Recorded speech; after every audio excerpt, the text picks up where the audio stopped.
មានពាក្យមួយម៉ាត់មិនដឹងថាពួកលោកធ្លាប់ឮឬអត់ទេលើលោកនេះមានរបស់កំពូលពីរយ៉ាងទី1គឺលីពូទី2គឺសេះទន្សាយក្រហម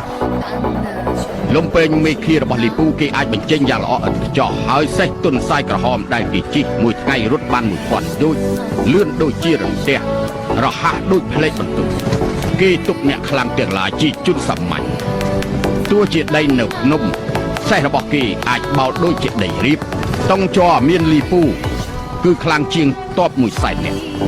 ហើយលើរឿងដែលគួរឲ្យខ្លាចគឺរបស់ខ្លាំងទាំងពីរនេះវានៅជាមួយគ្នាមនុស្សខ្លាំងជាងគេគឺលីពូសេះខ្លាំងជាងគេគឺសេះទន្សាយក្រហមនេះជាពាក្យនិយាយតគ្នាក្នុងចំនួនចុងក្រោយរបស់រាជវង្សហានលីពូត្រូវបានគេចាត់ទុកថាជាមនុស្សទេពនៅក្នុងសង្គ្រាមហើយទាំងឆាវឆាវនិងលាវប៉ៃសុទ្ធតែទទួលស្គាល់សមត្ថភាពរបស់លីពូចឹងបើសិនជាយើងនិយាយអំពីវិជាគុណលីពូខ្លាំងជាងច្រឡំដោយយោងទៅតាមភាពល្បីល្បាញរបស់ពួកគេយើងមើលទៅលីពូល្បីព្រោះតែមានវិជាគុណខ្លាំងនិងមានកម្លាំងខ្លាំងខុសពីមនុស្សធម្មតាលីពូអាចទប់ទល់ជាមួយនឹងបងប្អូន3នាក់បានដែលនេះជារឿងអស្ចារ្យមួយគូនអ៊ីនិងចាងហ្វៃគឺជាមេតបដែលប្រវត្តិវិទូឈិនសូវចាត់ទុកថា